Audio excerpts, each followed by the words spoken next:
नमस्कार प्रिय विद्यार्थियों, जगदीश प्रसाद की क्लास में आपका स्वागत है। अपना विषय चल रहा है संधि और संधि में अपन कर रहे हैं व्यंजन संधि। कुछ व्यंजन संधि के नियम कर लिए और कुछ व्यंजन संधि के नियम आज करेंगे। तो इससे पहले क्लास शुरू करते हैं। एक बात जो मैं आपसे हमेशा कहता हूँ, मैं आपसे अपेक्षा रखता हूँ, मैं आपसे उम्मीद करता हूँ कि आप मेरे वीडियो को ज़्यादा से ज़्यादा शेयर करें, लाइक करें, सब्सक्राइब करें और बेल आइकन को दबा के रखें ताकि मेरे आने वाले हर वीडियो, हर क्लास का नोटिफिकेशन आपको मिलता रहे। दूसरी बात, ये जो मेरी क्लास है ये रीड लेवल प्रथम, रीड लेवल सेकंड, इनके लिए तो है ही। इनके अलावा एसआई है, पीसीएस परीक्षाएं हैं, यूपीएससी परीक्षाएं हैं, आरएस की परीक्षाएं हैं, उनके लेवल को भी मेंटेन अच्छी तरह से कर लेती है। क्योंकि अपन पहले तो कॉन्सेप्ट को क्लियर करते हैं और फिर उदाहरणों के माध्यम से समझते हैं। तो आइए अपन व्यंजन संधि का आगे का नियम शुरू करते हैं। कल जो क्लास में किया था उसका एक उदाहरण देके मैंने बता दिया था, उसके बाकी उदाहरण आज करेंगे। तो वो नियम कौन सा था, चलिए वो पहले देखते हैं। मैंने नियम करवाया था क, च, ट, त, प। इसके बाद में इन व्यंजनों के बाद अगर नासिकीय व्यंजन आता है, नासिकीय व्यंजन कौन से, कोई भी नासिकीय व्यंजन आता है तो ये जो है ये अपने वर्ग के पंचम अक्षर में बदल जाएंगे। ये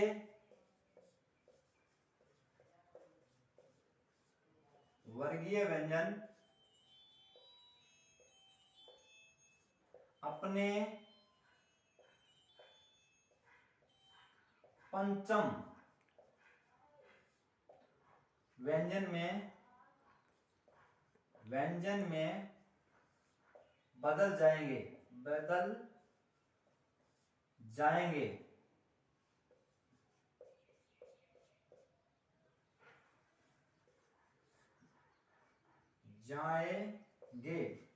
ये बात मैंने कही थी आपको, तो इसको एक उदाहरण के माध्यम से समझा दिया था।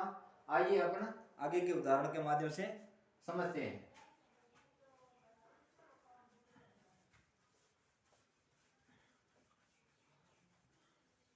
आगे के उदाहरण लेते हैं अपन। पहला उदाहरण है 60 मास। तो ये पंचम अक्षर है, मैंने कहा था कचा पे के बाद में अगर कोई पंचम अक्षर आता है तो ये जो व्यंजन है ना इधर बड़ा, ये अपने पंचम अक्षर में बदल जाता है। किसमें? पंचम अक्षर में बदल जाता है। तो स का तो स आ गया, ये ऊपर वाला। ट का, ये ट का अंतिम वर्ण क्या होता है? ण, इसमें बदल गया। क्योंकि ट आधा है इसलिए ण भी आधा रहेगा। आगे क्या आएगा? मास। तो क्या होगा इसका अर्थ? षणमास। क्या होगा इसका अर्थ? षणमास। एक ले लेते हैं उदाहरण, दिक्। एक उदाहरण ले लेते हैं अपन, दिक् मूड। तो देखते हैं इसका ये है, ये अपने पंचम अक्षर में बदलेगा। तो दी की तो दी आ गई और पंचम अक्षर आ गया दिंग और आगे आ गया मूड। चलो ये बात आपकी समझ में आ गई होगी। आगे इसको और समझते हैं, 2-3 उदाहरण और ले लेते हैं, उसके बाद में अपने आगे का नियम करेंगे। आगे का नियम, इसका उदाहरण क्या है? उत प्लस मूलन। ये पंचम अक्षर है तो इसका पंचम अक्षर क्या होगा? ऊ का तो वो आ गया, न मू लन। क्या आएगा इसका? क्या आएगा? उन्मूलन। क्या आएगा इसका? उन्मूलन। एक ले लेते हैं उन उत मत। तो इसका क्या आएगा? उ न मत। क्या आएगा इसका? क्या आएगा इसका? उन्मंत। क्या आएगा? उन्मंत। तो क्या आएगा उन्मंत। चलिए आगे उदाहरण लेकर के वो समझते हैं। एक उदाहरण और ले लेते हैं। वो उदाहरण ये है कि अप मैं का होता है युक्त अर्थ, अप का अर्थ होता है जल। क्या होता है जल। तो ए का तो ए आ गया, ये अपने पंचम अक्षरों में मिलेगा तो क्या आएगा मैं, और मैं पूरा आगे इधर वाला ये हो गया अम्मे। तो इसका अर्थ क्या बनेगा, शब्द क्या बनेगा अम्मे। आगे का नियम चलते हैं।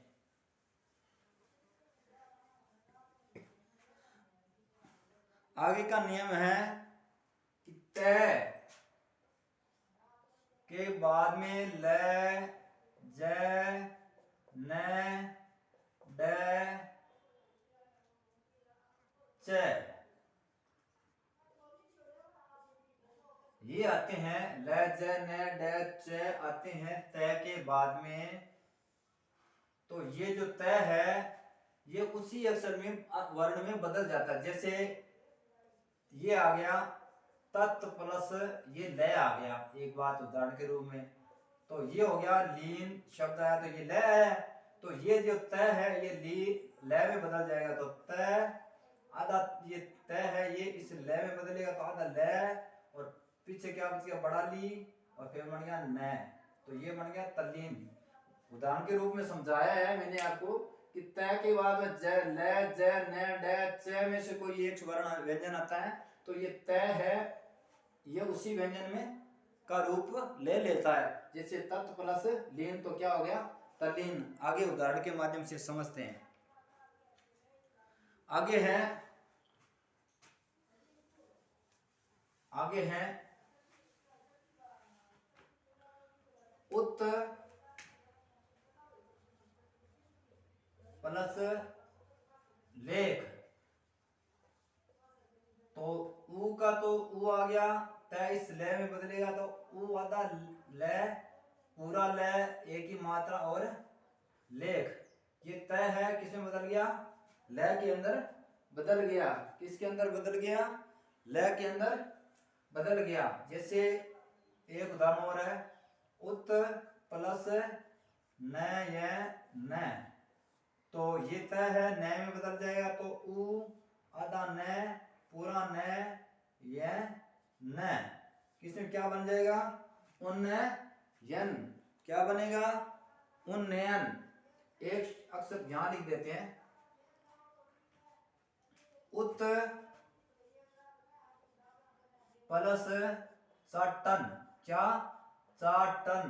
तो क्या बनेगा ऊ का ऊ आ गया, ये तय आधा च में बदलेगा ऊ आधा च फिर पूरा चा फिर टन। क्या बनेगा उच्चाटन। क्या बनेगा उच्चाटन। एक अक्षर और लेते हैं उत प्लस डयन। क्या लेते हैं उत प्लस डयन। तो ऊ तय है ये ड में बदल गया तो आधा ड फिर पूरा ड यन उड्डयन। मैं मानता हूं ये नेम आपके समझ में आ गया होगा।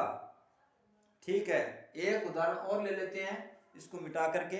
इतनी बात आपके समझ में आ गई होगी। एक उदाहरण लेते हैं और उसके माध्यम से अपनी बात को पूरी क्लियर समझ में आ जाएगी। जैसे उत प्लस जवल। तो ये पंचम अक्षर में बदलेगा तो इस अक्षर में बदलेगा तो क्या बन जाएगा ऊ आधा ये तय जय में बदल गया, फिर आगे आगे आधा जय और है, फिर क्या बनेगा वल उज्ज्वल। क्या बनेगा उज्ज्वल। क्या बनेगा उज्ज्वल। ये नियम अपना हो गया पूरा। आगे का नियम क्या कहता है आगे का नियम ये कहता है कि अगर तय के बाद में आ जाता है तो ये तो दंत्य तय है। क्या है दंत्य। और ये क्या है महा प्राण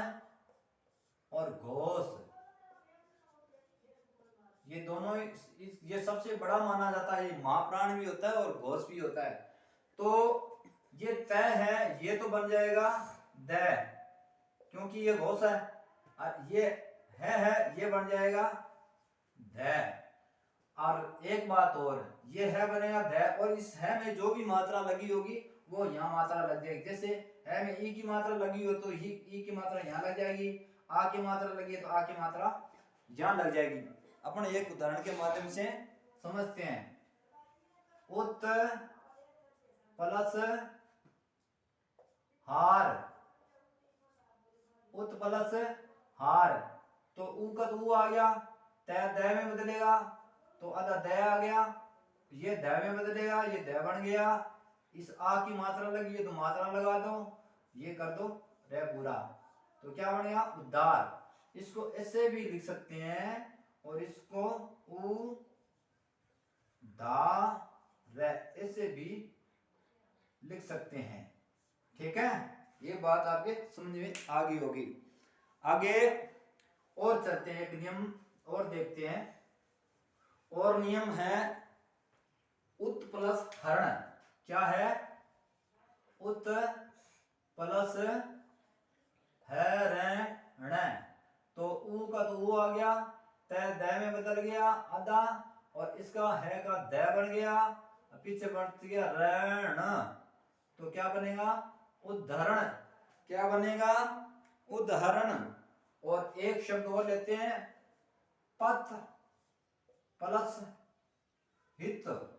क्या बनेगा पथ प्लस हित, तो पे का तो पे आ गया, ये द में बदल गया और ये द बन गया, और ई की मात्रा लगी है तो मात्रा लगा दो पद्धित। इसको ऐसे भी लिख सकते हैं, और इसको सही हिसाब से तो ऐसे लिखा जाता है पद्धित या पैदित,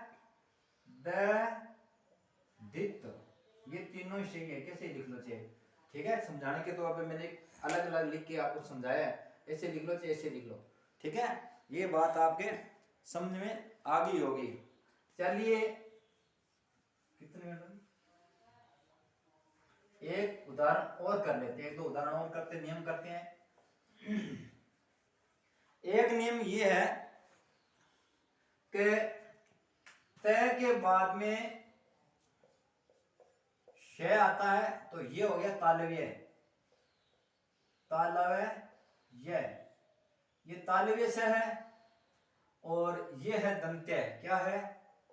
दंत्य। तो ये तय है ना, ये तो बदल जाता है च में, और ये श है ये बदल जाता है छ में। क्या हो जाता है? तय तो बदल जाता है च में और श बदल जाता है छ में, और शब्द बनता है जैसे उत प्लस श्रृंखल, तो ऊ का तो ऊ आ गया, तय बच गया बन गया च में, और ये दो वाला श बच गया बन गया छ में श्रृंखल। क्या बनेगा? क्या बनेगा शब्द? उस श्रृंखल। क्या बनेगा? उस श्रृंखल शब्द बनेगा, क्योंकि ये तय च में बन गया, बदल गया, और ये दोवे वाला ये है ना, ये लगा हुआ, ये दोवे वाला स है। क्या है? दोवे वाला श है, तो दोवे वाला श का क्या बन गया? छ। तो और ये नीचे री की मात्रा लगी तो री की मात्रा लगी, तो ये बन गया उत्श्रृंखल। आगे एक उदाहरण और ले लेते हैं, एक उदाहरण और ले लेते हैं। जैसे मैंने लिखा है उत प्लस सवास, तो मैंने बोला तय का तो ऊ का तो ऊ लिख दो, तय का बन जाएगा च, और ये दो वाला श का बन जाएगा छ। उच्छ्वास। क्या बनेगा? उच्छ्वास। क्या बनेगा? उच्छ्वास। और आगे नियम चलते हैं, एक ले लेते हैं श्रीमत। चलो ये उदाहरण छोड़ देते हैं, आगे का नियम कर लेते हैं अपन। आगे का नियम क्या कहता है? आगे का नियम क्या कहता है? आगे का नियम ये कहता है आगे का नियम ये कहता है द के बाद में क ख क ख त थ त थ क ख त थ प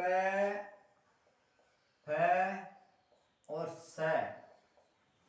अब देखने वाली बात क्या है, गौर से देखें तो देखो ये तो है घोष, क्या है घोष है। पहले हमने की थी अघोष संधि, घोष संधि की थी, जिसमें क्या था कि इधर अघोष व्यंजन आ रहा था और इधर घोष व्यंजन आ रहे थे।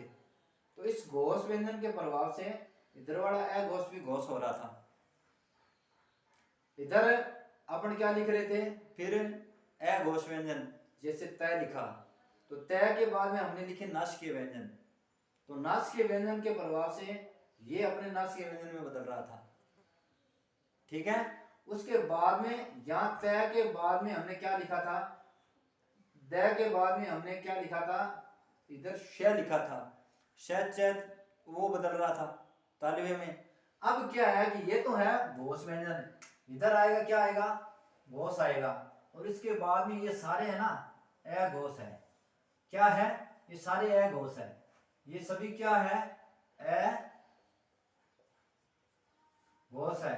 अब क्या होगा, अब इन अघोष के प्रभाव से ये घोष व्यंजन है ना, ये अघोष में बदल जाएगा। क्या बदल जाएगा, समझ रहे हो ना मेरी बात।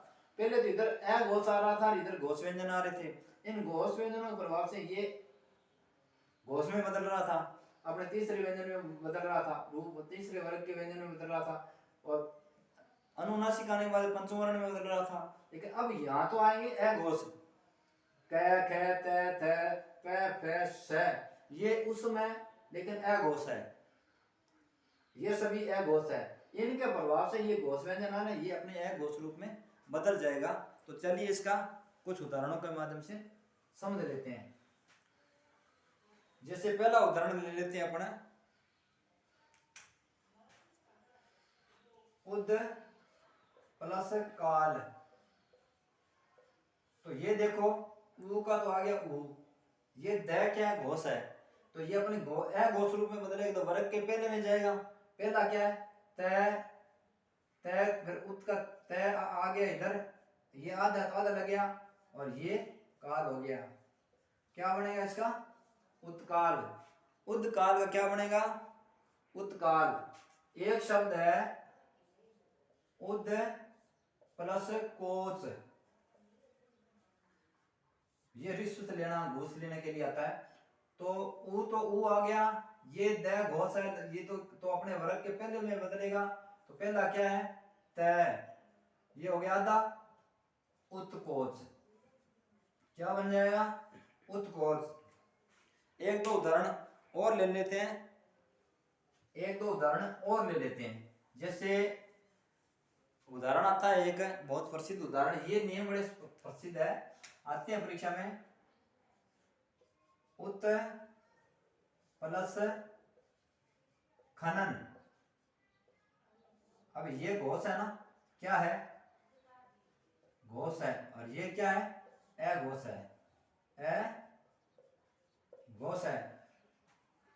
उद आया, द आएगा इधर, तो ये अघोष में बदलेगा तो ऊ का ऊ आ गया, तो द अपने अघोष में बदलेगा तो तय में आ जाएगा, और फिर से क्या बचेगा खनन, उत खनन। ये शब्द कैसे बनता है, उद खनन का मतलब होता है खोदना, और उसको वैसे लिखते हैं क्या लिखा जाता है उत्खनन या उत्खनन। एक शब्द आता है कि उद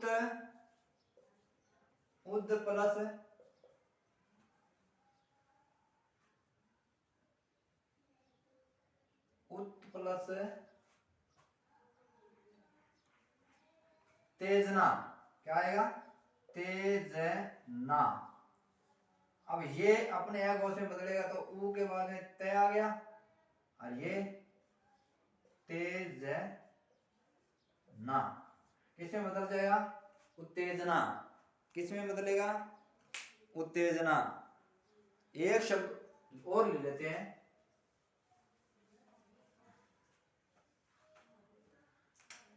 उद प्लस काल, आ गया क्या उदाहरण? दोबारा कर लेते हैं। उत, ये तय में बदल गया, उत काल। ये बात आपकी समझ में आ गई होगी। और आज इतने नियम ही करेंगे, बाकी के नियम कल करेंगे, आराम से करेंगे।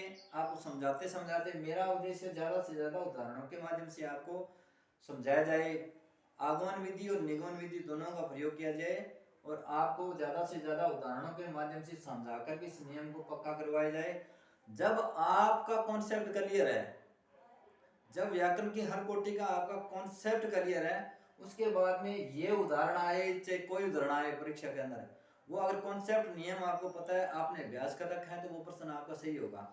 अगर 4 उदाहरण आपने रट रखे हैं, कॉन्सेप्ट आपके क्लियर नहीं है, तो वो आपका प्रश्न सही हो भी सकता है, गलत भी हो सकता है। तो पहले अपन क्या करते हैं, अपने कॉन्सेप्ट को क्लियर करते हैं। समझा आपको, आपने देखा होगा मैं ज़्यादा से ज़्यादा समझाता हूँ कॉन्सेप्ट को, उसके बाद उदाहरणों के माध्यम उसको अभ्यास करवाता हूँ। तो मेरा उद्देश्य है कि आपके कॉन्सेप्ट क्लियर हो, और कॉन्सेप्ट क्लियर होंगे तो आप में आत्मविश्वास पैदा होगा। आत्मविश्वास से आप कह सकते हो यही सही है, ये आपके अंदर स्किल आ जाएगी, और वो आपकी परीक्षा को क्रैक करने में बड़ी मदद करेगी। इसी के साथ में आप मेरे चैनल को सब्सक्राइब करें, लाइक करें, शेयर करें, और मेरे लिंक को आगे सेंड करें, बेल आइकन दबा के रखें, मेरे आगे वाली वीडियो के जो नोटिफिकेशन आपके पास आता रहे। इसी के साथ में जगदीश प्रसाद को इजाज़त दें।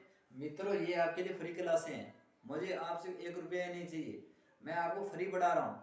ये फ्री का प्लेटफॉर्म है, और मैं जो ज्ञान दे रहा हूँ उसका एक स्टैंडर्ड है, मैं एक अच्छे स्टैंडर्ड को मेंटेन करके आपको पढ़ा रहा हूँ, ताकि आपकी प्रत्येक परीक्षा को आप क्रैक कर सको। हमारा उद्देश्य है आपको ज़्यादा से ज़्यादा सफलता दिलाना है, पैसा कमाना नहीं है। तो इसी के साथ जगदीश प्रसाद की इजाज़त दीजिए। नमस्कार।